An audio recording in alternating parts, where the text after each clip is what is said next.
నోటికి పుల్లగా, కారంగా ఉండే కమ్మని చుక్కకూర పచ్చడి ఈ రోజు ఈజీగా చేసుకుందామండి. చిన్న టిప్స్ పాటిస్తే రుచి చాలా బాగుంటుంది.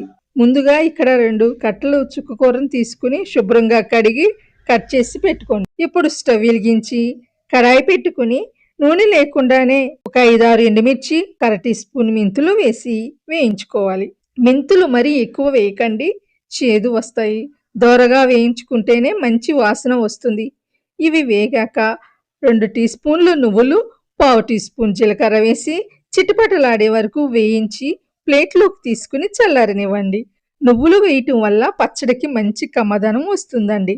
ఇప్పుడు అదే కడాయిలో కొంచెం నూనె వేసుకుని ఒక 4-5 పచ్చిమిర్చి ముక్కలు, కొద్దిగా కరివేపాకు వేయండి. అలాగే కొంచెం చింతపండు, ఒక 5-6 వెల్లుల్లి రెమ్మలు వేసి వేయించుకోవాలి. చుక్కకూరలో సహజంగానే పులుపు ఉంటుంది కాబట్టి చింతపండు చాలా తక్కువ వేసుకోండి. అప్పుడే టేస్ట్ పర్ఫెక్ట్ గా బ్యాలెన్స్ అవుతుంది. ఇవి వేగుతున్నప్పుడే ఒక 4 సన్నగా తరిగిన టమాటాలు వేసి అందులో పావు టీ స్పూన్ పసుపు, 1 టీ స్పూన్ ఉప్పు వేసి బాగా మగ్గించుకోవాలి. టమాటా ముక్కలు ఇలా మెత్తబడ్డాక మనం కట్ చేసి పెట్టుకున్న చుక్కకూరను వేసేయండి. చూడండి, ఇక్కడ నీళ్లు అస్సలు పోయకూడదండి. ఆకులో ఉన్న తేమతోనే చక్కగా మగ్గిపోవాలి. చుక్కకూర చాలా త్వరగా ఉడికిపోతుంది. మూత పెట్టి ఒక 3-4 నిమిషాలు ఉంచితే సరిపోతుంది. ఇలా దగ్గరుండి మగ్గిపోవాలండి. ఇప్పుడు స్టవ్ ఆఫ్ చేసేసి దీన్ని పూర్తిగా చల్లారనివ్వండి.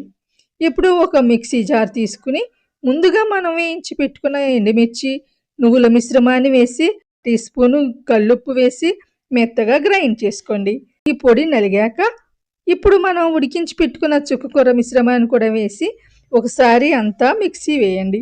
ఇక పచ్చడికి అసలైన తాలింపు వేసుకుందాం. పాన్ లో 1 టేబుల్ స్పూన్ ఆయిల్ వేసి 1 టీ స్పూన్ పచ్చిశనగపప్పు, అర టీ స్పూన్ చాయ్ పప్పు, 3 ఎండుమిర్చి, అర టీ స్పూన్ ఆవాలు, జీలకర్ర వేయండి.